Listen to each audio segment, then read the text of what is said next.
এত সুন্দর গান যিনি আমায় শিখিয়েছিলেন তার চরণে প্রণাম জানাই। তিনি রাধারমণ কর্মকারের প্রধান দোহা শ্রী দ্বিজেন দে মহাশয়। অপূর্ব সব কীর্তন তার ভাণ্ডারে ছিল। আমাদের দুর্ভাগ্য খুব বেশি দিন আমরা তাকে পাইনি, কিন্তু সৌভাগ্য যতটুকু তার সান্নিধ্যে পেয়েছি এই জীবন ধন্য হয়েছে। যদি কৃপা করে এই সম্পদ তিনি আমাদের না দিতেন, কীর্তনের ভেতর যে এত রস তা আমরা হয়তো উপলব্ধি থেকে বঞ্চিত হতাম। এত সুন্দর একটি পদ, যেমন গান তেমন সুর তেমন আখর, এই সম্পদ যিনি আমায় দিয়েছিলেন তিনি হচ্ছেন রাধারমণ কর্মকারের দোহার শ্রী দ্বিজেন দে মহাশয়। আনন্দের দিন কাটলো বৃন্দাবনে, কিন্তু আনন্দের দিন তো বেশি দিন থাকে না বাবা। আনন্দের মধ্যে নিরানন্দ বয়ে নিয়ে এলো অক্রূর। কৃষ্ণকে মথুরায় নিয়ে যাবে বলে কংসের আদেশে অক্রূর এসেছে বৃন্দাবনে। কংস বলেছে আমি ধনুর যজ্ঞ করব, ব্রজবাসীকে নিমন্ত্রণ করব। বেচারা গ্রামের লোক, তারা বড় যজ্ঞ কোনোদিন চোখে দেখেনি, আর পেট ভরে ভালো করে খেতেও পায় না। আমার কাছে এখানে রাজধানীতে আসবে, দামি দামি খাবার খাবে, আর নয়ন ভরে যজ্ঞ দেখবে। যাও নেমন্তন্ন করে নিয়ে এসো ওই ছোট্ট ছেলে কৃষ্ণ, ও নাকি অনেক বড় বড় কাজ করছে বৃন্দাবনে। শুনুন অক্রূর, আমি যে কৃষ্ণকে মারার জন্য আনছি এই কথা যেন ঘুণাক্ষরেও কেউ না জানে। ওদেরকে আমি নেমন্তন্ন করছি এটাই জানাবেন। আর আমার নিজের গাড়িটা নিয়ে যাবেন, আমার গাড়িতে কৃষ্ণ আসবে, কৃষ্ণের বাবা নন্দরাজা আসবে, আর কৃষ্ণের দাদা বলরাম আসবে আমার গাড়িতে, স্পেশাল গাড়ি। আর একটা গাড়ি পাঠাচ্ছি, তার মধ্যে কৃষ্ণের রাখালদেরকে মানে বন্ধুদেরকে নিয়ে আসবে। ওই কি সব আসে শ্রীরাম সুদাম, ওদেরকে সব নিয়ে আসবে। বেচারা গ্রামের রাখাল গরু আর গোবর নিয়ে পড়ে থাকে, রাজধানীর চাকচিক্য এসব সম্পর্কে ওদের ধারণা আছে? এসে দেখে যা রাজধানীর ঐশ্বর্য কাকে বলে। তাই অক্রূর এসেছে কৃষ্ণকে নিয়ে যাবার জন্য। কৃষ্ণ আর বলরাম আর নন্দ রাজা কংস রাজার গাড়িতে যাচ্ছে, আর অন্য একটা গাড়িতে শ্রীরাম সুদাম সবাই উঠেছে। ধনুর্যজ্ঞে, কংসের ধনুর্যজ্ঞে চলেছে। কিন্তু কংস যেটা চিন্তা করেছিল তার ঠিক বিপরীত ঘটল। কংস ভেবেছিল কৃষ্ণকে মারবো, কিন্তু কংসকেই মরতে হলো কৃষ্ণের হাতে। শেষকালে কৃষ্ণ বললেন নন্দ রাজাকে, বাবা কংস মারা গেছে কিন্তু মথুরা বিপদ মুক্ত নয়।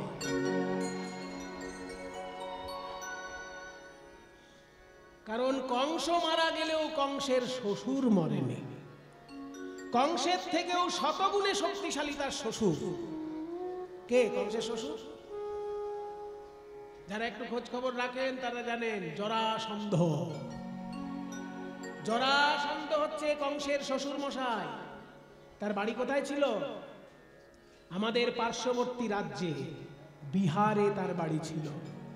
বিহারে যেটা রাজগীর, সবাই বেড়াতে যায় না রাজগীরে, ওই রাজগীর হচ্ছে জরাসন্ধের রাজধানী।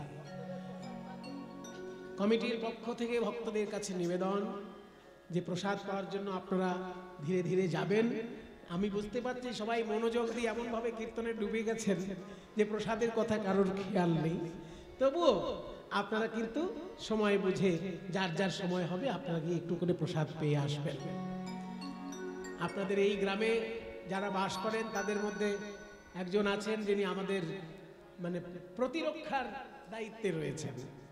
সেই জন্য সারা বছর আমাদের প্রতিরক্ষা যিনি দিয়ে আসছেন তার বিশেষ অনুরোধ ফেলা গেল না। তার অনুরোধে, যেহেতু আমাদেরকে সারা বছর তিনি প্রতিরক্ষা দিয়ে আসছেন, মানে সিকিউরিটি আমাদের যিনি করছেন তিনি, সেই প্রশান্তদা গেল কোথায়? আছে আশেপাশে কোথাও আছে প্রশান্তদা, এই গ্রামেরই ছেলে। কাজে সেই জন্য, আর ওই যে শুনলাম 25 বছর আগে এসেছি তখন এত সুন্দর মন্দিরটি ছিল না। এই যে এত সুন্দর নাট মন্দির হয়েছে, এইদিকে রয়েছে দশাবতার আর এদিকে রয়েছে দশ মহাবিদ্যা। হ্যাঁ না না ভুলে যাইনি, আমার মনে আছে, কিন্তু আসা সম্ভব হয়ে ওঠে না। ভগবানের ইচ্ছায় ব্যস্ততাটা এত বেশি যে আমার ইচ্ছা থাকলেও আমি সব জায়গায় যেতে পারি না। এত সুন্দরভাবে আপনারা এই নাট মন্দিরটি তৈরি করেছেন। এই দিকে রয়েছে 10 অবতার, 10 অবতারের রূপ, আবার এই দিকে রয়েছে 10 মহাবিদ্যার রূপ। এই দেখুন 10 মহাবিদ্যার মধ্যে সব থেকে ভয়ঙ্কর রূপ হচ্ছে ছিন্নমস্তা। দেখলেই ভয় লাগছে, তাই না? নিজের হাতে নিজের মুন্ডুটা ধরে আছে, নিজের হাতে নিজের মুন্ডু ধরে আছে, দেখেই ভয় লাগছে গো। এত ভয়ঙ্কর রূপ কেন মায়ের? নিজের মুন্ড নিজে কেটেছেন কেন? ওই যে দুই পাশে রয়েছে দুজন, ওই দুইজন হচ্ছে মায়ের সেবিকা। ওরা মাকে বলেছিল, মা তোমার জন্য অসুরদের সঙ্গে লড়াই করতে করতে আমাদের গা থেকে কাপড় চোপড় সব খুলে গেছে। দেখুন, অসুরদের সঙ্গে লড়াই করতে করতে গায়ের কাপড় চোপড় খুলে গেছে, তবু আমরা এই উলঙ্গ মূর্তিকে পুজো করছি কেন? আমার মা যদি একটা গুন্ডার সঙ্গে লড়াই করতে গিয়ে কাপড় খুলে যায়, তা বলে কি আমার মাকে আমি প্রণাম করা বন্ধ করে দেব? ভবিষ্যতে ক্ষমতা হলে আমি ওই গুন্ডাটার কাছে প্রতিশোধ নেব, কিন্তু মাকে কি আমি সম্মান করতে বন্ধ করব? মা আমাকে রক্ষা করার জন্য গুন্ডার সঙ্গে লড়াই করেছেন, তার কাপড় খুলে গেছে। তাই মায়ের দুই সেবিকা বলেছিল যে তোমার হয়ে লড়াই করতে গিয়ে আমাদের খাওয়া ঘুম সব শেষ, কাপড় চোপড়েরও ঠিক নেই, কিন্তু প্রচন্ড খিদে পেয়েছে মা, আমরা কিছু খেতে পাচ্ছি না, তুমি দয়া করে এখনই কিছু আমাদের খেতে দাও, নইলে মরে যাব। মা আমার ভক্তকে এত ভালোবাসেন যে তার ভক্তকে বললেন, এখন তো আমার হাতের কাছে খাবার দেওয়ার মতো কিছু নেই, এই নে আমার শরীর থেকেই তোরা রক্ত পান কর।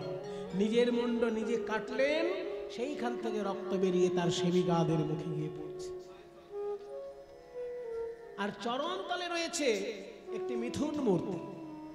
মিথুন মূর্তি আছে, দেখুন, নারী পুরুষের মিলিত রূপ। এটারও ব্যাখ্যা আছে, নিচে নারী উপরে পুরুষ।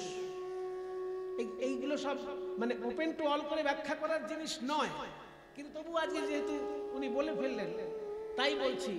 যখন মিলনকালে নিচে নারী থাকে উপরে পুরুষ থাকে, তাকে বলে স্বাভাবিক রতি। আর যখন নিচে পুরুষ থাকে উপরে নারী থাকেন, তাকে বলেন বিপরীত রতি।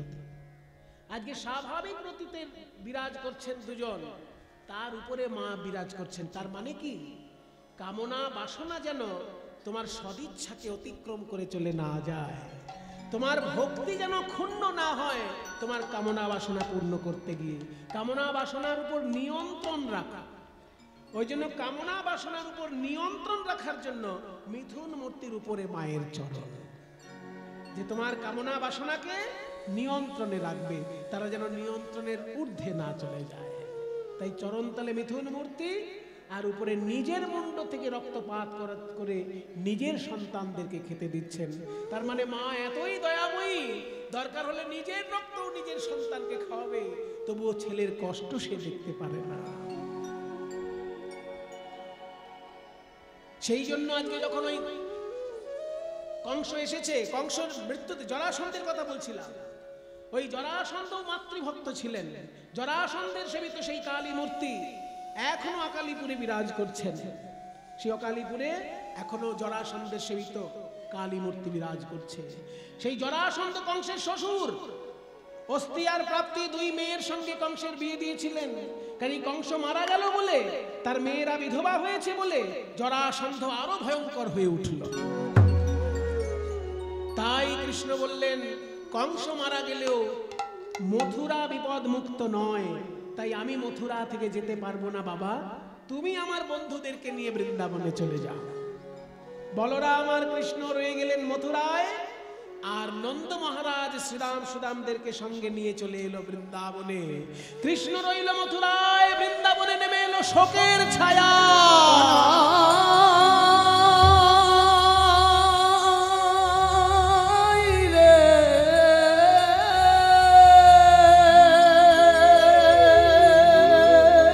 চারিদিকে শুধু চোখের জল আর চোখের জল। কৃষ্ণ বিরহে উন্মাদ হয়ে গেল সুদামা। মথুরা থেকে যদি কোনো গরু আসে, সেই গরুটার গলা জড়িয়ে ধরে বলে, ওরে গরু, তুই তো মথুরা থেকে আসছিস, আমার ভাই কানাই কি আমার কথা তোকে জিজ্ঞেস করেছে কিছু? আমার কথা কিছু বলেছে? এখন গরুর গলা জড়িয়ে ধরে কেউ যদি গল্প করে, তাহলে জানতে হবে তার মাথাটা আস্তে আস্তে খারাপ হয়ে যাচ্ছে। তাই সুদামার বাবা মটুক মনে মনে চিন্তা করলো যে কৃষ্ণ বিরহে আমার ছেলেটা তো দেখছি পাগল হয়ে যাবে, ছেলে পাগল হয়ে যাবে, আমি বাবা হয়ে সহ্য করব? তাই খোঁজ খবর নিলেন যে কৃষ্ণ পড়াশোনা করার জন্য শান্তিবনে মনির বিশ্ববিদ্যালয়ে ভর্তি হয়েছে। সেই শান্তিবনে মনির বিশ্ববিদ্যালয়ে সুদামাকেও ভর্তি করে দিলেন তার বাবা। এতদিন পর দুই বন্ধু আবার এক হয়ে আগের বিরহ ভুলে গিয়ে পড়াশোনার আনন্দে মেতে উঠল। বহুদিন পরে সবাই তথায় মিলিল, ওই শিক্ষার উদ্দেশ্যে সবাই তথায় মিলিল, শিক্ষার উদ্দেশ্যে সবাই তথায় মিলিল, শিক্ষার উদ্দেশ্যে সবাই তথায় মিলিল। আজ বহুদিন পরে কত আনন্দ হইল, বহুদিন পরে কত আনন্দ হইল। আনন্দ ধরে না, আনন্দ ধরে না, আনন্দ ধরে না, আনন্দ ধরে না। ভাই কানাইয়ে বুকে পেয়ে আনন্দ ধরে না, ভাই কানাই বুকে পেয়ে আনন্দ ধরে না। ভাই কানাইয়ে বুকে পেয়ে সুদামার প্রাণ নেচে ওঠে। ভাই কানাইকে বুকে পেয়ে সুদামার প্রাণ নেচে ওঠে। ভাই কানাইকে বুকে পেয়ে সুদামার প্রাণ নেচে ওঠে। ভাই কানাইকে বুকে পেয়ে সুদামার প্রাণ নেচে ওঠে। ভাই কানাইকে বুকে পেয়ে আনন্দ ধরে না। ওই বহুদিন পরে কত আনন্দ হইলা, বহুদিন পরে কত আনন্দ হইলা। সুদামা কেমন আছিস? আমার বাড়িতে মা যশোদা কেমন আছেন? নন্দরাজা কেমন আছেন? আমার বাকি বন্ধুরা সবাই ভালো আছে তো? চুপ চুপ, সন্দীপনী মুনি আসছে, সন্দীপনী মুনি এসেছেন। আমার বিশ্ববিদ্যালয়ে নবাগত ছাত্রছাত্রীদেরকে আমি স্বাগত জানাই। আজকে যারা এসেছো আমার বিদ্যালয়ে, তার মধ্যে সামনে তিনজনকে দেখতে পাচ্ছি, কৃষ্ণ, বলরাম আর সুদামা। আমার বিশ্ববিদ্যালয়ে 64 প্রকারের বিদ্যা দান করা হয়। তোমরা কে কি বিদ্যা শিখতে চাও বলো, সেইভাবে তার শিক্ষা শুরু হবে। বলরাম, বলুন গুরুদেব। তুমি কি শিখবে বাবা? গুরুদেব, আমি ধনুর্বিদ্যা শিখতে চাই। ধনুর্বিদ্যা শিখতে চাও? তাহলে তুমি এখন থেকে ভালো করে ধ্যান করা অভ্যাস করো। কারণ ধ্যান করা অভ্যাস করলে মনোযোগ স্থির হবে, আর মনঃসংযোগ স্থির হলে তোমার বাণ নির্দিষ্ট লক্ষ্যে গিয়ে পৌঁছবে। সেই জন্য ধ্যান করা অভ্যাস করো। আচ্ছা,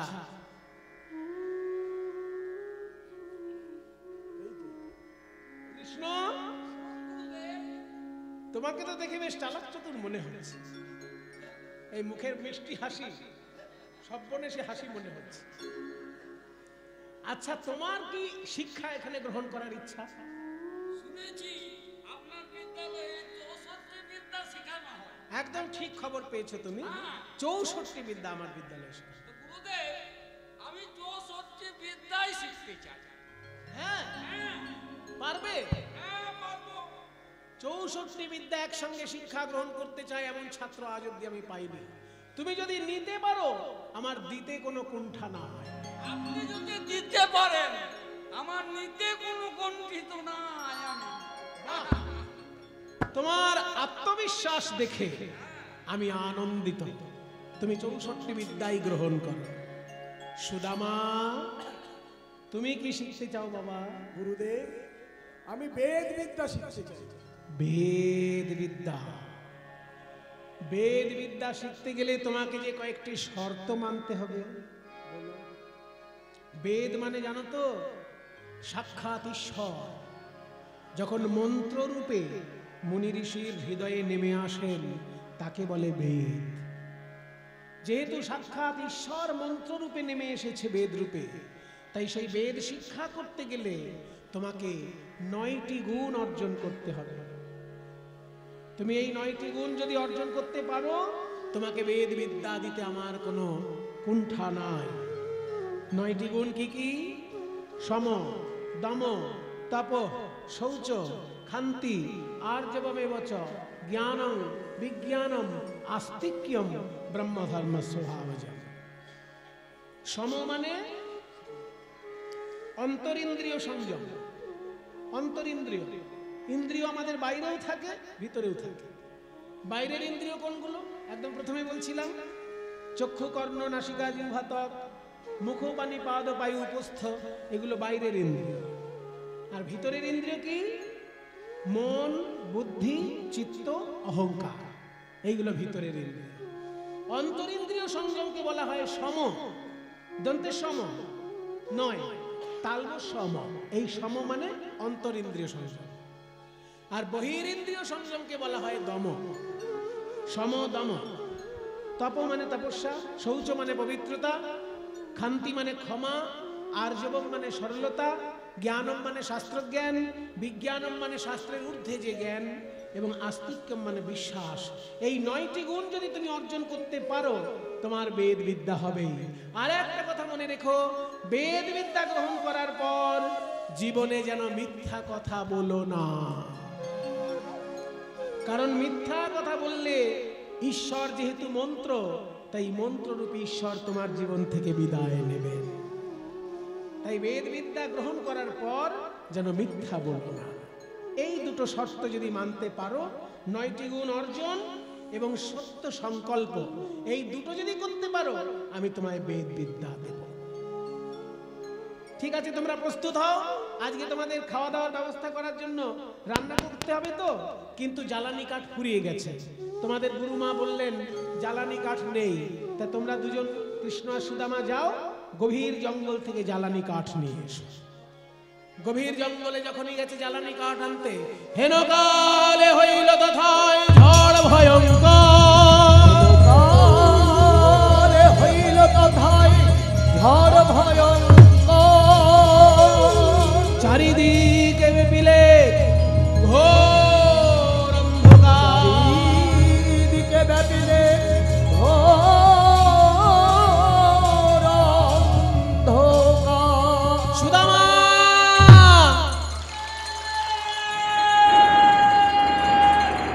কৃষ্ণ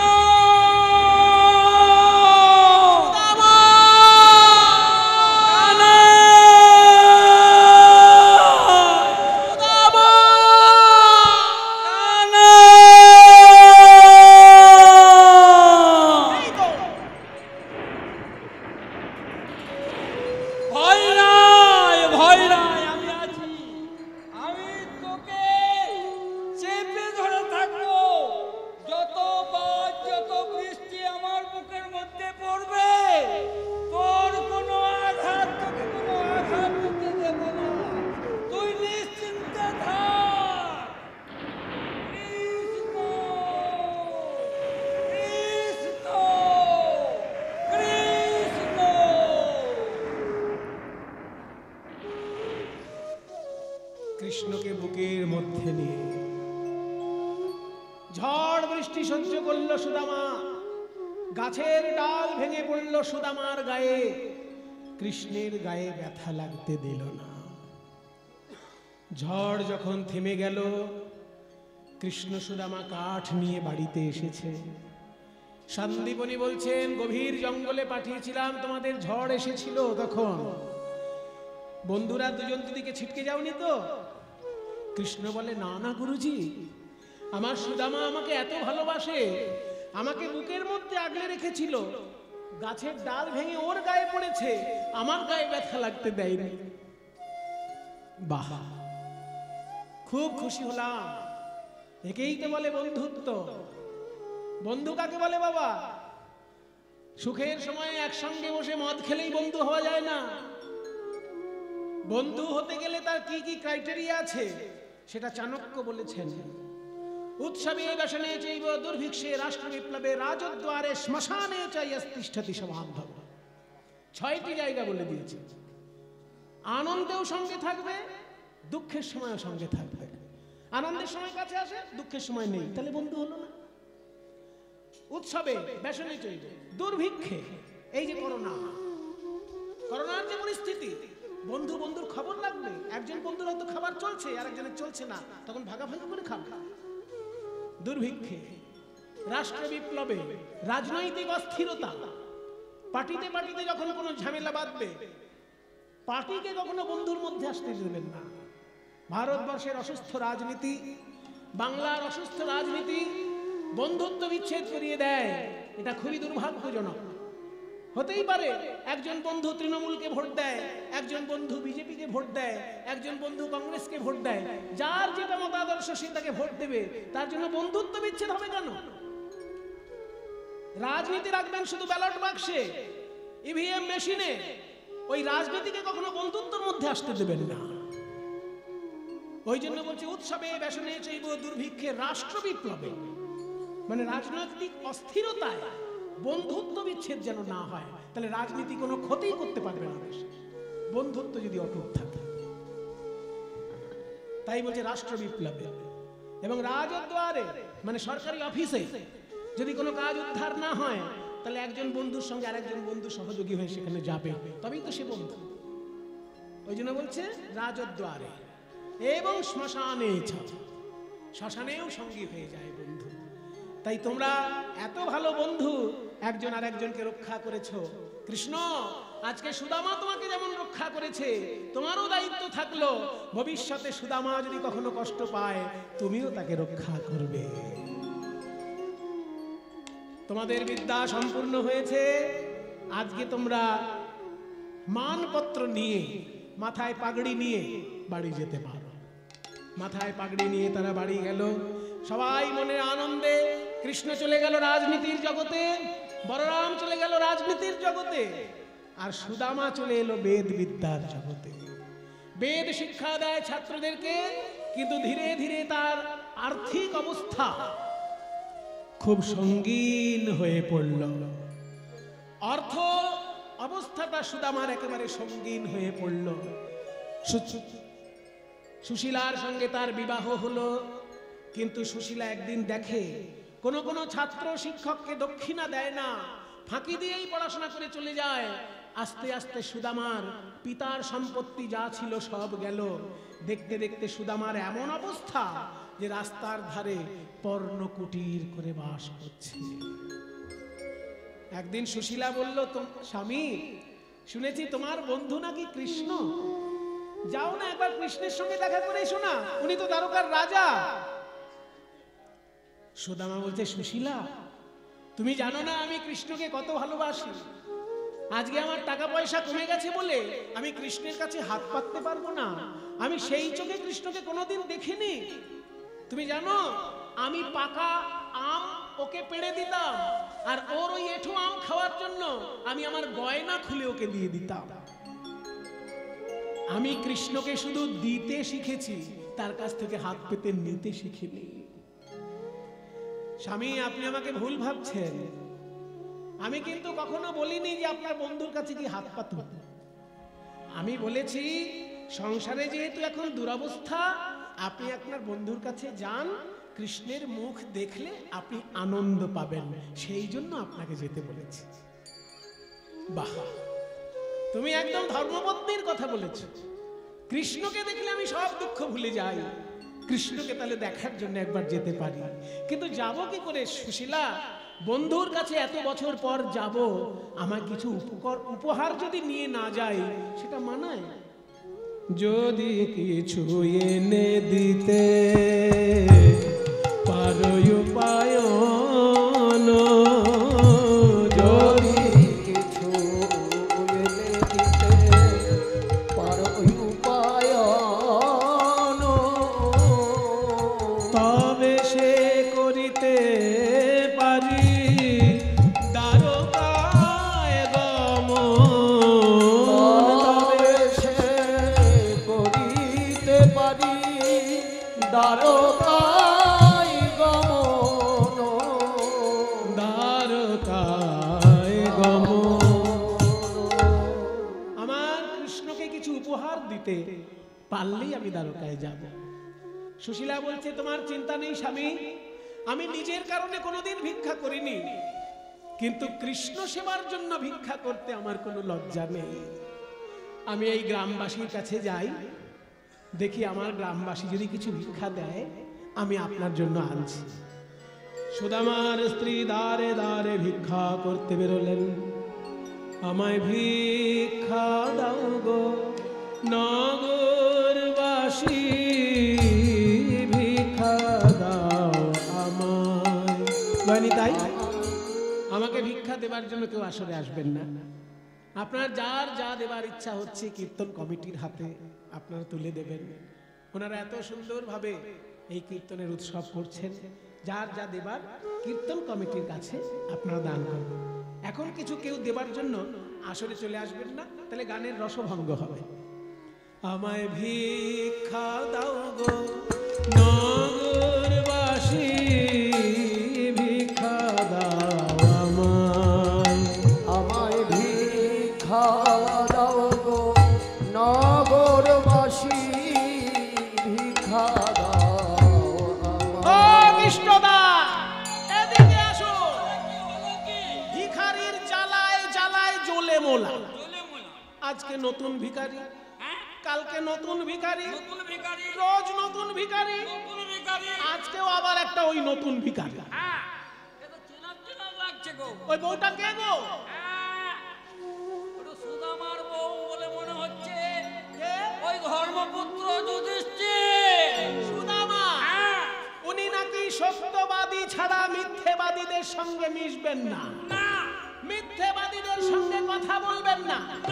আর এই মিথ্যেবাদীরা যখন ভিক্ষা দেবে সেই খাবারটা খেতে ভালো লাগবে তো? বলে ও সুদামার বউ, তোমাকেই বলা হচ্ছে ওই মিথ্যাবাদীদের খাবার খেতে ভালো লাগবে তো? কাকে কি বলছেন আগে ওনাকে জিজ্ঞাসা করুন। উনি তো কোনোদিন ভিক্ষা করতে বেরোন না, তা আজকে কি জন্য উনি ভিক্ষা করতে এসেছেন আগে জানুন। যা তা বলে দিচ্ছেন না জেনে। ভুল হয়েছে, চুপ করে বসো। আচ্ছা সুশীলা, তুমি তো কোনোদিন ভিক্ষা করনি, আজকে কি এমন ঘটলো তুমি ভিক্ষা করতে বেরিয়েছো? শুনুন গ্রামবাসী, আপনারা যদি ভাবেন আপনাদের ভিক্ষার দেওয়া দ্রব্য আমি খাবো, তাহলে ভুল ভাবছেন। আমার স্বামী একজন শিক্ষক, তিনি ছাত্রদেরকে পড়িয়ে যা পান তাতে আমার সংসার চলে যায়। কিন্তু আমার স্বামী যাবেন কৃষ্ণ দর্শনে, কৃষ্ণকে উপহার দেবার মতন কিছু আমার ঘরে নেই। তাই আপনারা যদি কিছু ভিক্ষা দেন সেটা সরাসরি কৃষ্ণের কাছে গিয়ে জমা পড়বে। আমার স্বামী কৃষ্ণের কাছে দিয়ে আসবে, আপনাদের দেওয়া দান কৃষ্ণ চরণে যাবে। তোমাদের এই ভিক্ষার দ্রব্য পাবে শ্যামরা, তোমাদের এই ভিক্ষার দ্রব্য পাবে শ্যামরা। ভিক্ষা দাও ভিক্ষা দাও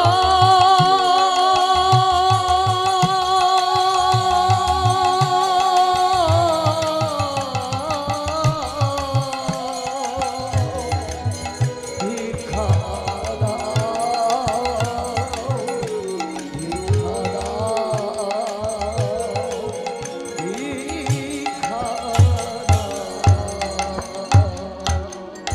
সুশীলার দেওয়া 4 মুঠো চিড়ে।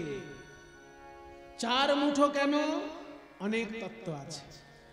তখনকার দিনে গ্রামগুলো চারদিকে 4 প্রকারের মানুষ থাকতেন, তাদের নিজস্ব সংস্কার বজায় রেখে। একদিকে ব্রাহ্মণরা থাকতেন, একদিকে ক্ষত্রিয়রা থাকতেন, একদিকে বৈশ্যরা থাকতেন, একদিকে শূদ্র সম্প্রদায় থাকতেন। গ্রামের মাঝখানে মন্দির থাকতো, সবাই এসে মিলিত হতো মন্দির প্রাঙ্গণে। যার যার সংস্কার নিয়ে যে যার পাড়ায় বাস করত। তাই 4টে পাড়াতেই ভিক্ষা নিয়ে চতুর্বর্ণের সমস্ত সম্প্রদায়ের উপকরণই যাতে গোবিন্দ চরণে যায়, তাই চতুর্বর্ণের সবার কাছ থেকে ভিক্ষা নিয়ে। এটা 1 নম্বর। দ্বিতীয় কারণ হলো, কেউ ভগবানকে ভালোবাসে ধর্মের জন্য, কেউ ভগবানকে ভালোবাসে অর্থের জন্য, কেউ কামের জন্য, আর কেউ মোক্ষ লাভের জন্য। এই ধর্ম অর্থ কাম মোক্ষ চতুর্বর্গ ফলকামনা যাতে পূর্ণ হয়, তাই 4 মুষ্টি ভিক্ষা নিয়ে এসেছে। আরো একটা বড় কথা আছে, মনে করুন চারদিকে 4টে পাড়ার মধ্যে এই সামনের পাড়াটা একজনও ভিক্ষা দিল না, তাহলে কি হতো? ভগবানের রোষানলে সেই দিকটা হয়তো পুড়ে ছাই হয়ে যেত। কিন্তু ওই অত বড় পাড়ার মধ্যে একজন মাত্র ভিক্ষা দিয়েছে বলে বাকি সবাই রক্ষা পেয়েছে। তার মানে কোন এলাকায় যদি একজনও ভালো মানুষ থাকে, তার জন্য বাকি সমস্ত মানুষ রক্ষা পায়। ওই জন্য 4টে পাড়া থেকে 4 মুষ্ঠ চিড়ে ভিক্ষা নিয়ে সুদামা চলেছে কৃষ্ণের কাছে। कहाँ मेरो भैया कान्हा দেখা দে রে ভাই, कहाँ मेरो भैया कान्हा দেখা দে রে ভাই।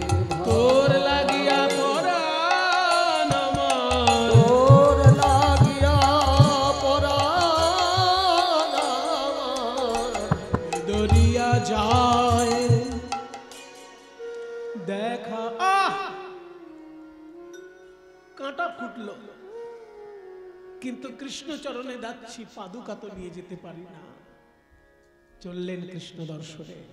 দ্বারকায় যখনই এসে পৌঁছেছে, দারোয়ান বাধা দিয়ে যায়, ভিখারি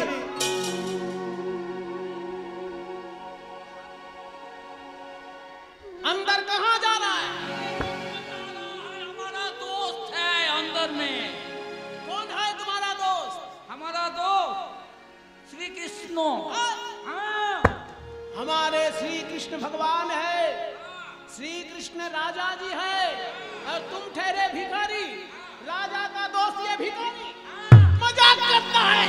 नहीं मजाक करते हैं। पूछो, उसे पूछो और बोलो।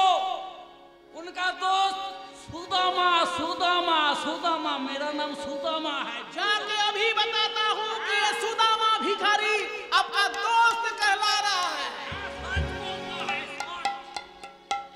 है, ठीक है, धरे रहा। हाँ?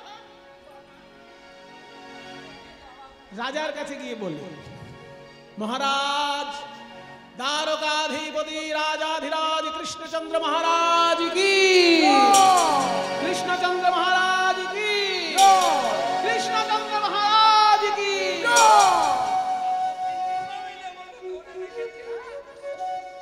বলো দারোয়ান, কি সংবাদ? আর বলবেন না মহারাজ, ভিখারিতে ভিখারিতে দেশ ভরে গেল। আপনার এত সুন্দর রাজ্যে দিন রাত ভিখারির উৎপাত। আজকে আবার একটা নতুন ফন্দি ধরেছে। নতুন এক ভিখারি এসে বলে কি, আপনার বন্ধু, এত বড় সাহস। আস্তে আস্তে, কাউকে না জেনে শুনে তার সম্পর্কে ওইভাবে কথা বলতেন। হতেই পারে আমার কোনো বন্ধু হয়তো ভিখারি হয়ে গেছে। আমার সব বন্ধুর নাম মনে আছে। বলো তো কি নাম বলেছে? কি যেন বললাম? সুদামা। সুদামা, সুদামা এসেছে। আর কোনো কথা না বলে সোনার সিংহাসন থেকে উঠে দাঁড়ালেন। মনে আনন্দিত চিত্তে ছুটে চললেন সুদামার দিকে। কনক পর্যঙ্কে কৃষ্ণই আছিল বসিয়া, কনক পর্যঙ্কে কৃষ্ণই আছিল বসিয়া। ভাইয়া চলিল হরি সুদামা শুনিয়া।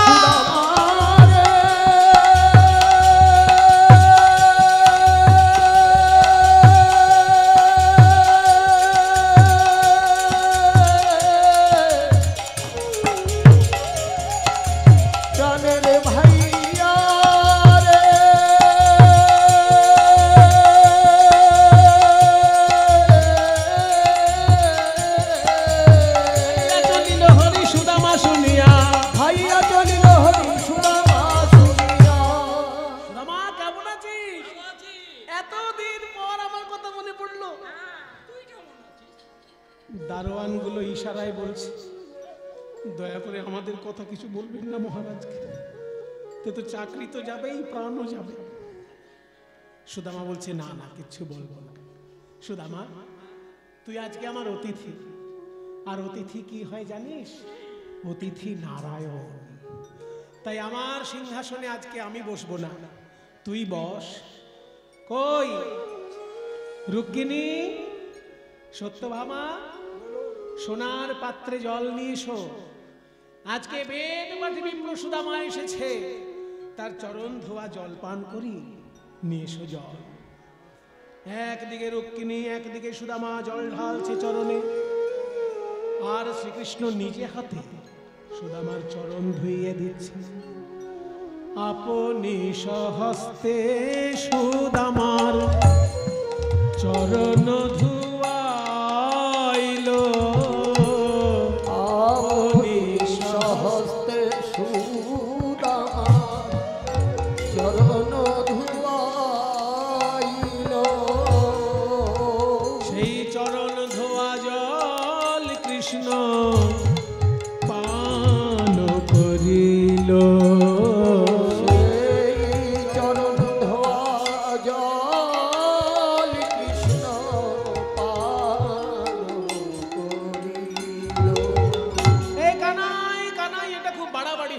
কানাই, তুই আমার পা ধোয়া জল কেন খাচ্ছিস? আমি তোর বন্ধু না? তুই আমার বন্ধু ছিলিস তখন তো তুই বেদ শিক্ষা গ্রহণ করিসনি, তখন আমার সঙ্গে তুই হাটে মাঠে খেলা করতিস। কিন্তু আজকে শিক্ষাটা যে আলাদা হয়ে গেছে। আমি রাজনীতির শিক্ষা গ্রহণ করেছি, আর তুই বেদের শিক্ষা গ্রহণ করেছিস। দুটো শিক্ষা যে আলাদা।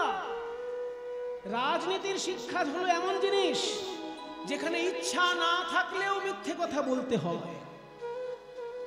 কিছু মনে করবেন না বাবা, রাজনীতি করবে অথচ জীবনে মিথ্যে কথা বলবে না, এটা অসম্ভব ব্যাপার।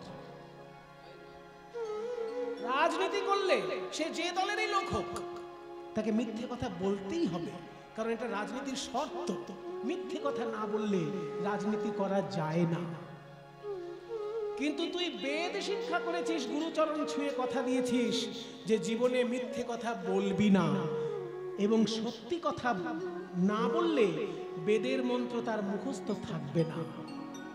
তাই তুই সত্যি কথার পথ ধরেছিস, আর আমি রাজনীতির পথ ধরেছি। দুটো তো এক জিনিস নয়। তুই বেদ নিয়ে আছিস মানে সরাসরি ঈশ্বরকে নিয়ে আছিস, আর আমি রাজনীতি নিয়ে আছি মানে মানুষের সমস্যা নিয়ে আছি। কিন্তু তোর পথ আমার পথ এক নয় ভাই। সেই জন্য আজকে তোর চরণ ধোয়া জল আমি খাবো। কই রুক্মিণী, আমার বিছানা প্রস্তুত করো, সুদামা শোবে, আমি তার চরণ সেবা করব। শ্রীকৃষ্ণের সোনার খাটে ওই নরম বিছানায় সুদামা শয়ন করছে, আর শ্রীকৃষ্ণ তার চরণ সেবা করছে। হঠাৎ সুদামা দেখলো কৃষ্ণের পায়ে একটা কাঁটা বিঁধে আছে। কানাই, তোর এই রাজপ্রাসাদে কোথাও ধুলো মাত্র নেই, অথচ পায়ে কাঁটা বিঁধলো কি করে? পাশ থেকে রুক্মিণী বলছে, দেখুন আপনার বন্ধুর কাণ্ড। ওই কাঁটা দেখে আমি জিজ্ঞেস করেছিলাম আপনার পায়ে কাঁটা বিঁধলো কি করে। তখন বন্ধু বলে কি আপনার, যে আপনি যখন কৃষ্ণকে দেখতে আসছিলেন তখন আপনার পায়ে কাঁটা বিঁধেছিল, সেই কাঁটাটাই শ্রীকৃষ্ণের চরণে দেখা যাচ্ছে। কানাই রে, আমার পায়ে কাঁটা বিঁধলো, আর সেই কাঁটা তোর চরণে দেখি। কানাই, তুই আমায় কত ভালোবাসিস সুদামা। তুই একদিন আমাকে রক্ষা করেছিলিস, আর গুরুজি বলেছিলেন আমি যেন তোকে রক্ষা করি। সেই জন্যই তো তোর সুখ দুঃখ আমাকেই দেখতে হয়। আচ্ছা সুদামা, তোকে আজকে কয়েকটা কথা বলবো, মন দিয়ে শোন। তুই যখন শিক্ষা গ্রহণ করেছিলিস ঠিক ঠিক দক্ষিণা দিয়েছিলিস তো? শিক্ষা গ্রহণ করার সময়ে শিক্ষককে ঠিক ঠিক দক্ষিণা দিতে হয়। যদি কেউ শিক্ষককে দক্ষিণা ফাঁকি দেয়, তাহলে আসলে সে নিজেকেই ফাঁকি দিচ্ছে। জানিস তো, এই জগতে 3 রকমের গুরু, আর তাদের 3 রকমের দক্ষিণা আছে।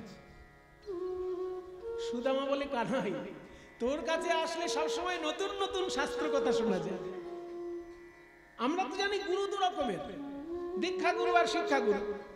তুই আবার বলছিস 3 রকমের গুরু, এ তো নতুন শুনছি। তাহলে একটু একটু করে বল কানাই, কোন গুরুর কেমন দক্ষিণা? শ্রীকৃষ্ণ বলতে শুরু করলেন যে প্রথম গুরু কে জানিস? যাদের জন্য আমরা এই জগতের আলো দেখলাম, সেই পিতা মাতা হচ্ছে জীবনের প্রথম গুরু। জনক প্রথম গুরু জন্ম যাহা হইতে, জনক প্রথম গুরু জন্ম যাহা হইতে, পিতা মাতা আদি গুরু কহি তোমার সাক্ষাতে, পিতা মাতা আদি গুরু কহি তোমার সাক্ষাতে। কিছু মনে করবেন না আপনারা, দেখবেন এমন ভক্ত পাবেন যারা গুরু বাড়িতে মোটা মোটা মিষ্টির প্যাকেট নিয়ে যাচ্ছে, অথচ বাড়িতে বাবা মাকে হয়তো খেতে দিচ্ছে না। এরকম লোক যদি কোথাও দেখেন তাহলে জানবেন সে মহা পাপ করছে। কারণ বাবা মা হচ্ছে প্রথম গুরু, তাকে অমর্যাদা করে তুমি আর এক গুরুকে সম্মান করতে পারো না। আর এক গুরুকে তুমি নিশ্চয়ই সম্মান করবে, কিন্তু আগে বাবা মা। তাহলে বাবা মা যেহেতু প্রথম গুরু, তাদের প্রতি দক্ষিণা কোনটা? বাবা মাকে কখনো টাকা পয়সা দিয়ে ঋণ শোধ করা যায় না। মায়ের এক ফোঁটা দুধের ঋণ শোধ হবে না কোনোদিন, জন্ম জন্মান্তরে করিলে সাধনা।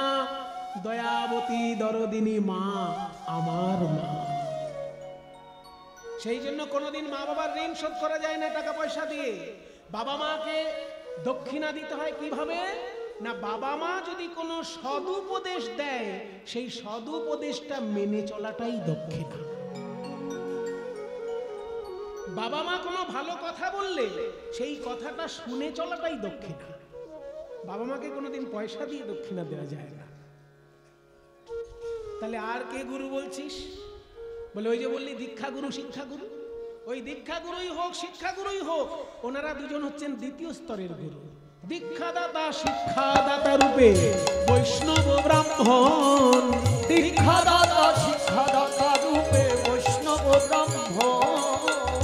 দ্বিতীয় প্রকার গুরু এই কহিলাম এখন, দ্বিতীয় প্রকার গুরু এই কহিলাম এখন।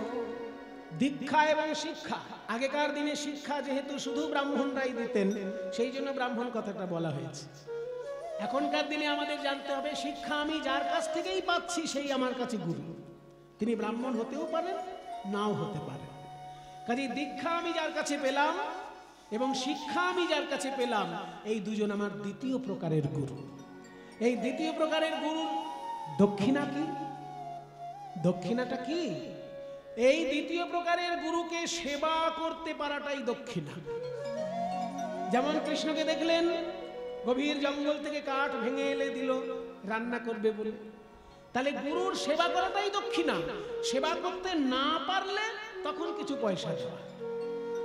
এরকম ভাববেন না যে পয়সা দিয়ে দিলাম গুরুর প্রতি ঝামেলা মিটে গেল, তা নয়। সেবা করাই দক্ষিণা। সেবা না পারলে তখন পয়সা দেওয়া। পয়সাটা হচ্ছে বিকল্প। বাহ, তোর কাছে তো বেশ ভালো কথা শুনছি। তুই বললি 3 রকমের গুরু, প্রথম গুরু বাবা মা, দ্বিতীয় গুরু দীক্ষাদাতা শিক্ষাদাতা, তাহলে আর বাকি থাকলো কি? তুই বললি 3 রকমের, বলে আমার তৃতীয় প্রকারের গুরু কে জানিস? দেখবেন কখনো কখনো এমন মানুষ পাবেন যারা পড়াশোনা খুব ভালো করেনি, কোনো সৎসঙ্গও করেনি, কিন্তু কোনোদিন ভুল করেনি। কখনো অন্যায় করতে গেলে তার ভিতর থেকে কে যেন বলে দিয়েছে এই দিকটায় যাস না, এই দিকটা যা। তাহলে ওই ভিতর থেকে কে বলল? আপনি যখনই অন্যায় করতে যাচ্ছেন, দেখুন ভেতরে আপনার কেউ একজন বলছে এটা কিন্তু তুই ঠিক করছিস না। ওই ভিতর থেকে কে বলছে? তখন ওই অন্তর্যামী রূপে স্বয়ং ভগবান তৃতীয় গুরুর কাজ করে দেন। তৃতীয়তে অন্তর্যামী রূপে আমি ভগবান, তৃতীয়তে অন্তর্যামী রূপে আমি ভগবান।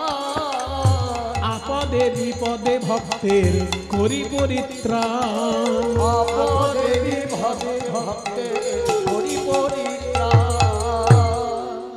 তাহলে তৃতীয় গুরু যদি ভগবান হন, তার দক্ষিণা কি?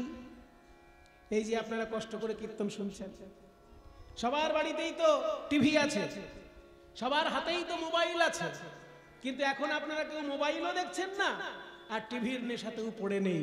সবাই মনোযোগ দিয়ে ডুবে গেছেন লীলা রসে। এই যে যতক্ষণ কৃষ্ণ কথা হরি কথা শুনছেন, এটাই ভগবানের চরণে আপনাদের দক্ষিণা দেওয়া হয়ে যাচ্ছে।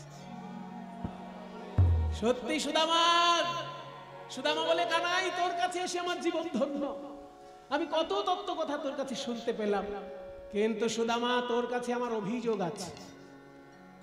তুই এতদিন পর আমার কাছে এসেছিস দেখা করতে, কিছু নিশ্চয়ই এনেছিস আমার জন্য। যেই বলেছে কিছু এনেছিস, অমনি ওই ভিক্ষা করার চিড়ে অমনি বগল দাবায় লুকিয়ে নিয়েছি সুদামা। না কানাই ওই কথাটা বাদ দে। না না বাদ দেবো কেন, তুই পণ্ডিত মানুষ, তোর তো এই ভুল হবে না। কানাই বাদ দে ওই কথা। ঠিক আছে বাদ দিলাম।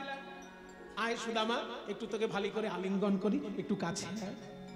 মানে কৃষ্ণ তো চতুর, জানে আলিঙ্গন করার পর বললেই সুদামা মনের আনন্দে চলে আসবে আর তার ভেতর থেকে এটা বেরিয়ে যাবে।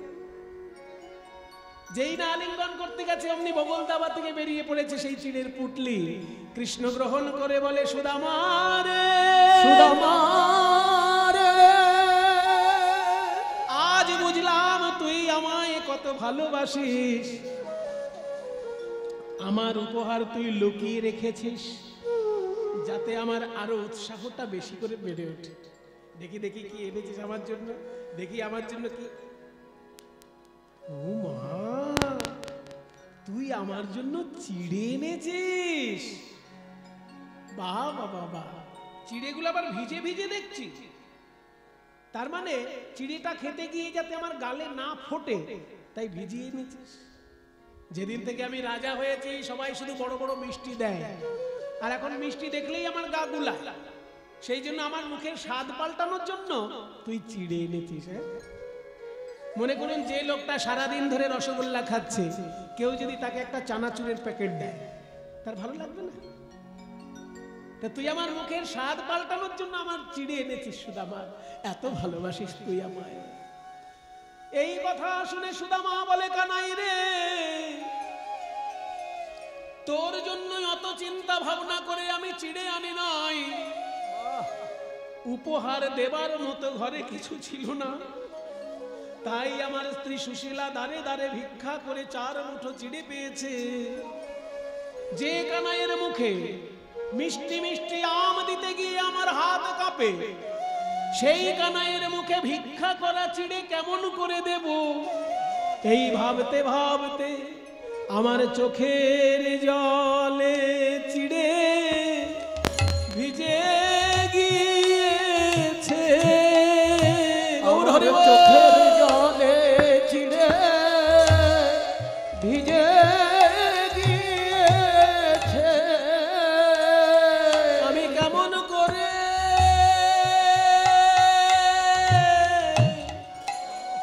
দেব মদনে, ভেবে চোখের জলে চিড়ে ভিজে গিয়েছে। আমি কেমন করে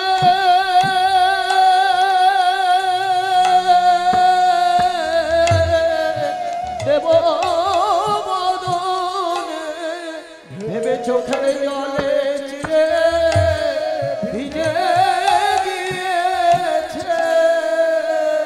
কৃষ্ণ বলে সুদামা রে তুই কাঁদিস না, আমি যে গীতায় বলেছি পত্রাং পুষ্পাং ফলাং তোয়ম यो मे भक्त्या प्रयच्छति तदहं भक्ति उपहृतम् अश्नामि प्रियतात्मनः। কেউ যদি ভালোবেসে আমায় একটি ফল দেয় আমি তাই খাই, ফল না পেয়ে কেউ যদি একটি ফুল দেয় গোবিন্দায় নম বলে তাই গ্রহণ করি, ফুল না পেয়ে কেউ যদি একটি পাতা দেয় তাই আমি খাই, পাতাও তুলসী পাতাও না পেয়ে কেউ যদি গঙ্গা জল নিয়ে বলে হে গোবিন্দ আজ আমার কিছুই জোটে নাই, তুমি এই গঙ্গা জল পান করো। ভক্ত আমায় কত মূল্যবান প্রসাদ দিল আমি তা দেখি না, আমি দেখি শুধু আমায় দেবার কালে তার নয়নে জলে আছে কিনা, আমায় দেবার কালে তার হৃদয়ে ভরা প্রেম ভক্তি আছে কিনা। আমার যে যুগে যুগে এই তো স্বভাব, আমি ভক্তের কাছে মূল্যবান উপহার চাই না, আমি শুধু তার প্রেম ভক্তি চাই। আজ পর্যন্ত অনেকে আমায় নানা মূল্যবান প্রসাদ দিয়েছে, কিন্তু তোর মতো এইভাবে ভিক্ষা করা, চোখের জলে ভেজা চিড়ে কেউ তো দেয় না। চোখের জলে ভিজা চিড়ে কেউ তো দেয় না। হে গোবিন্দ সেবা করো বলে চোখের জলে ভিজা চিড়ে কেউ তো দেয় না। হে গোবিন্দ সেবা করো বলে চোখের জলে ভিজা চিড়ে কেউ তো দেয় না। তাই শোন রে সুধা মাহা, তুই যে আমায় ভিক্ষা করা চিড়ে খাওয়ালি, তাতে আবার নিজের নয়নের জল মিশিয়ে দিলি। এই চিড়ে আমার এত ভালো লেগেছে, আমি কথা দিলাম আগামী কলিযুগে যখন গৌরাঙ্গ হয়ে নদিয়ায় যাব, যদি কোনো কাঙাল ভক্ত কিছুই জোগাড় করতে না পেরে মাটির মালসায় চিড়ের ভোগ দিয়ে আমাকে নিবেদন করে, আমি তাই গ্রহণ করব। ওই জন্য কলিযুগে গৌরাঙ্গ মহাপ্রভুর মাটির মালসায় চিড়ের ভোগ। ভজপতি পতিতোদ্ধারণ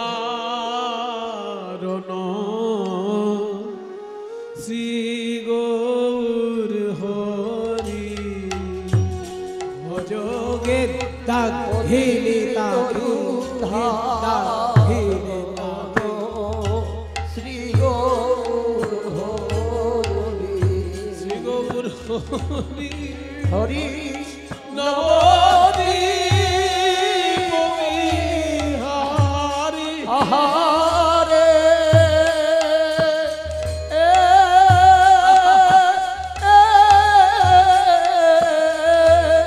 শ্রী গৌর হরি নবদ্বীপ বিহারী হরি নবদ্বীপ বিহারী হরি নবদ্বীপ গৌর হরি নবদ্বীপ বিহারী হরে হরে দীন দয়াময় হিতকারী ভজ দীন দয়াময় হিতকারী ভজপতি দয়ুধারণ শ্রী গৌর নাহি জানি পরিপাটি আমার নাহি আয়োজন নাহি জানি পরিপাটি নাহি আয়োজন। আমি তোমার সেবার কি বা জানি, আমি তোমার সেবার কি বা জানি। প্রভু আমি কাঙাল বই তো নই হে, তোমার সেবার কি বা জানি। প্রভু আমি কাঙাল বই তো নই হে, তোমার সেবার কি বা জানি। বলি এই মাত্র ভরসায় আমার, এই মাত্র ভরসায় তুমি আমার, কাঙাল বড় ভালোবাসো। এই মাত্র ভরসায় আমার, তুমি কাঙাল বড় ভালোবাসো। কৃপা করে গ্রহণ করো, কৃপা করে গ্রহণ করো। যদি এসেছ কাঙালের ঘরে, কৃপা করে গ্রহণ করো। যদি এসেছ কাঙালের ঘরে, কৃপা করে গ্রহণ করো। আমি ভিক্ষা করে এনেছি হে, ভিক্ষা করে এনেছি। প্রভু তোমার ভক্তের দারে দারে ভিক্ষা করে এনেছি। প্রভু তোমার ভক্তের দারে দারে, ওই যারা তোমায় ভালোবাসে, তোমার ভক্তের দারে দারে, যারা তোমায় ভালোবাসে, তোমার ভক্তের দারে দারে আমি ভিক্ষা করে এনেছি। সুখা দুঃখায় মুষ্টি করো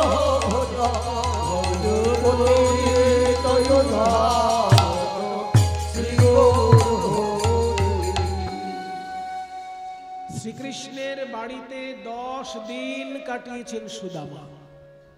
10 দিন, তার মানে 24 ঘন্টাকে 10 দিয়ে গুণ করুন। এত ঘন্টা কৃষ্ণের সঙ্গে কথা বলেছেন, কখনো নিজের সংসারের আর্থিক দুরবস্থার কথা বলেননি। মনের আনন্দে এমন কেটে গেছে 10 দিন, নিজের দুরবস্থার কথা বলেননি। এবার যখন বিদায় নিচ্ছে, সুদামা বলছে, কানাই আমি তাহলে আসি। কি বলবো কানাই, তুই যে আমাকে বন্ধু হিসেবে চিনতে পেরেছিস রাজা হবার পরেও, এটাই আমার কাছে সব থেকে বড় পাওনা। আমি আর কিছু চাই না তোর কাছে। এখানে একটা মূল্যবান শ্লোক বলেছিলেন সুদামা, সেই শ্লোকটা শ্রীমদ্ ভাগবতে লেখা আছে। ক্বাহম দরিদ্র পাপিয়ান, কোথাকার দরিদ্র পাপী সুদামা আমি। ক্বা কৃষ্ণ শ্রীনিকেতন, আর কোথায় এই কৃষ্ণ যার পায়ে লক্ষ্মী বাঁধা। কিন্তু ব্রহ্মবন্ধুরিতি স্মাহম, আমি তার বন্ধু বলে বাহুভ্যাম পরিরম্ভিত, সে যে দুটো বাহু দিয়ে আমাকে বুকে জড়িয়ে ধরেছে, এটাই আমার কাছে সবথেকে বড় পাওনা। ক্বাহম পাপী দরিদ্র পাপিয়া, ক্বা কৃষ্ণ শ্রীনিকেতন, ব্রহ্মবন্ধুরিতি স্মাহম বাহুভ্যাম পরিরম্ভিত। অহং দরিদ্র পাপিয়া, ক্বা কৃষ্ণ শ্রীনিকেতন, ব্রহ্মবন্ধুরিতি স্মহং বাহুভ্যাম পরিরম্ভিত। প্রেম মৈত্রী বন্ধুত্ব মোর হোক তারি সনে গো, প্রেম মৈত্রী বন্ধুত্ব মোর হোক তারি সনে গো। আর কিছু চাই না গো। প্রেম মৈত্রী বন্ধুত্ব মোর আর কিছু চাই না গো। যেন জন্মে জন্মে বন্ধু হতে পারি, আর কিছু চাই না গো। জন্মে জন্মে বন্ধু হতে পারি, ওরে ভাই কানাই তোর সঙ্গে জন্মে বন্ধু হতে পারি, জন্মে জন্মে বন্ধু হতে পারি। আমি আর কিছু চাই না। প্রেম মৈত্রী বন্ধুত্ব মোর হোক তারি সনে গো। এই শুধু চাই আমি জন্মে জন্ম। এই শুধু চাই আমি জনমে জনম। সেই জন্য পরবর্তীকালে কলিযুগে কৃষ্ণ যখন গৌরাঙ্গ মহাপ্রভু হয়ে আসেন, ওই সুদামা সুন্দরানন্দ পণ্ডিত রূপে জন্মগ্রহণ করেছিলেন। সুন্দরানন্দ পণ্ডিত রূপে কলিযুগে জন্ম নিয়েছেন। ওই জন্য বৈষ্ণব পদাবলী সাহিত্যে বলা হলো, সুন্দরানন্দ পণ্ডিত বন্দি বড় আসে গো, ফুটালো কদম্ব পুষ্প জাম্বিরের গাছে। সুন্দরানন্দ পণ্ডিত বন্দি বড় আসে গো, ফুটালো কদম্ব পুষ্প জাম্বিরের গাছে। বাড়িতে এসে দেখে তার ভাঙা ঘর আর নেই। এ কি? হ্যাঁ, আমার এখানে কুড়ে ঘর ছিল, কোথায় গেল? ও দাদা, এখানে আমার ঘর ছিল। এই রাজবাড়ি কার? এটাই আমার বাড়ি। রাজবাড়ির ভেতর থেকে বেরিয়ে আসছে সুশীলা দেবী, সর্বঙ্গে সোনার গয়না। সুশীলা, এ কি রূপ তোমার? বলে, আর বলবেন না স্বামী, আপনি যখন আপনার বন্ধুর কাছে গেছেন, দুদিন পরেই দেখি স্বয়ং বিশ্বকর্মা এসে এই রাজবাড়ি বানিয়ে দিচ্ছেন, আর বলছেন আমরা কৃষ্ণের আদেশে এসেছি, সুদামার এই ভাঙা কুটির ভেঙে রাজবাড়ি বানিয়ে দেবার জন্য আমায় আদেশ দিয়েছে। আরো দুদিন পরে দেখলাম স্বয়ং মা লক্ষ্মী এসে আমাকে সোনার গয়না দিয়ে সাজিয়ে দিলেন, বললেন কৃষ্ণ আমাকে আদেশ দিয়েছেন তোমাকে রাজরানী সাজিয়ে দেবা। ও কানাই, তুই তাহলে আমার হাতে কিছু দিলি না, কিন্তু প্রকারান্তরে আমাকে রাজা করে দিলি কানাই। কিন্তু আমি তোর কাছে তো কিছু চাই না, আমি যেন তোর বন্ধু হয়েই থাকতে পারি। এখানেও দেখুন যে আপনার বন্ধু যদি কখনো দরিদ্র হয়, সে আপনার বাড়িতে বেড়াতে আসলে আপনি তার হাতে 500 টাকা গুঁজে দিলেন, এটা করবেন না। এটা করলে বন্ধুত্বকে অসম্মান করা হয়। আপনি যদি জানতে পারেন বন্ধুর অবস্থা খারাপ, আপনি প্রকারান্তরে তাকে সহযোগিতা করবেন। হয়তো বন্ধু ছেলের স্কুলে ফিস দিতে পারছে না, আপনি খবর নিন, বন্ধু ছেলে যে স্কুলে পড়ছে সেই স্কুলের ফিস দিয়ে দিন। হয়তো বন্ধুর মেয়ের বিয়ে হচ্ছে না, আপনি দাঁড়িয়ে থেকে বন্ধুর মেয়ের বিয়ে পার করিয়ে দিন। কিন্তু বন্ধু এলো বলে তার হাতে টাকা গুঁজে দিলেন, এটা বন্ধুত্বকে অসম্মান করা। তাই সুদামা যখন কৃষ্ণের কাছে এসেছে, সুদামা হাতে করে কিছু দেয় নাই, কিন্তু লক্ষ্মীকে বলেছে যে সুদামার স্ত্রীকে রাজরানী সাজিয়ে দিয়ে এসো, আর বিশ্বকর্মাকে বলেছে সুদামার বাড়িটা রাজবাড়ি বানিয়ে দিয়ে এসো। এই হচ্ছে শ্রীকৃষ্ণ সুদামার অপূর্ব লীলা বৃত্তান্ত।